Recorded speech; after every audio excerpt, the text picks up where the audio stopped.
শরৎচন্দ্রের অনেক সমালোচক বলেছেন উনি জমিদারদের নিয়ে গল্প লিখেছেন কিংবা উনি পাকশালার সাহিত্যিক।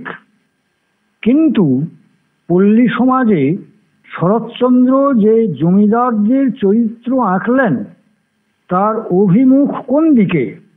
সে কি জমিদারদের ভোগের সরস গল্প, নাকি গণজাগরণের মধ্য দিয়ে সমাজ পরিবর্তনের ইঙ্গিত?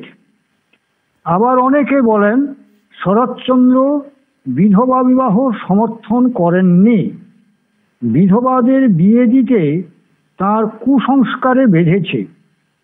তাদের জানা দরকার উপন্যাস কখনো সমাজ সংস্কারের ইস্তাহার হতে পারে না। সেখানে ঠিক রাখতে হয় বাস্তবতা আর তার মাত্রা। শরৎচন্দ্র জানতেন তখন সমাজ পরিবেশে রমেশ রমার বিয়ে দিতে হলে তাদের হোটেলে নিয়ে ওঠাতে হতো, অথবা হিন্দি সিনেমার নায়ক নায়িকার মতো চমক সৃষ্টি করে বিবাহ দিতে হতো। তা না করে তিনি এর সত্য বজায় রাখলেন। কেননা সমাজ সংস্কারক নন, তিনি সাহিত্যিক। গ্রামীণ সমাজ পরিবেশের মধ্যে তিনি রমাকে বিধবা সাজিয়েছেন এবং বিধবা হওয়া সত্ত্বেও তার যে অন্তর্দ্বন্দ্ব ও চারিত্রিক সৌন্দর্য ফুটিয়েছেন তা শিল্পের দাবিকে স্বীকার করেই হয়েছে। এই প্রশ্নও তিনি তুলে দিয়েছেন, রমা ও রমেশের প্রেমের এই ব্যর্থতা কি আমাদের মনে একটা ব্যথা জাগায় না? এই প্রশ্নের ভেতর দিয়েই তিনি প্রত্যাশাও জাগিয়ে দিয়েছেন এই সম্পর্ক স্বাভাবিক হতে পারলে সমাজ কত সুন্দর হতো। আর এই আকাঙ্ক্ষা জাগিয়ে দেওয়া, দেখো তো এমন হলে কেমন হতো, এই ব্যঞ্জনাতেই তো খুলে যায় শিল্প দৃষ্টি। এজন্যই বোধহয় তাকে বলা হয় দরদি কথা শিল্পী।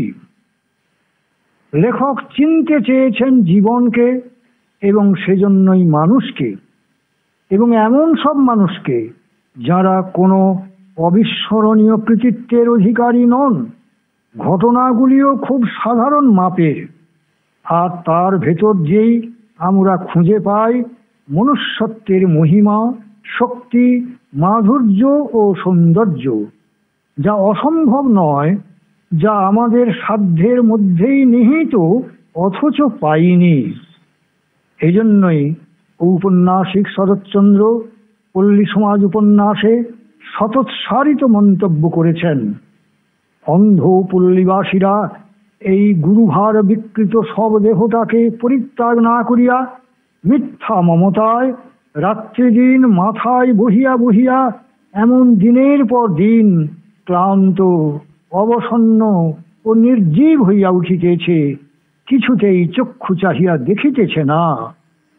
যে বস্তু আত্মকে রক্ষা করে না, শুধু বিপন্ন করে, তাহাকেই সমাজ বলিয়া কল্পনা করার মহাপাপ তাহাদিগকে নিয়ত রসাতলের পথেই টানাইয়া নামাইতেছে। এই দৃষ্টিভঙ্গিতেই আমরা শরৎচন্দ্রের পল্লী সমাজ উপন্যাসে দেখতে পাই টলস্টয়ের শিল্পকর্মের সাযুজ্য।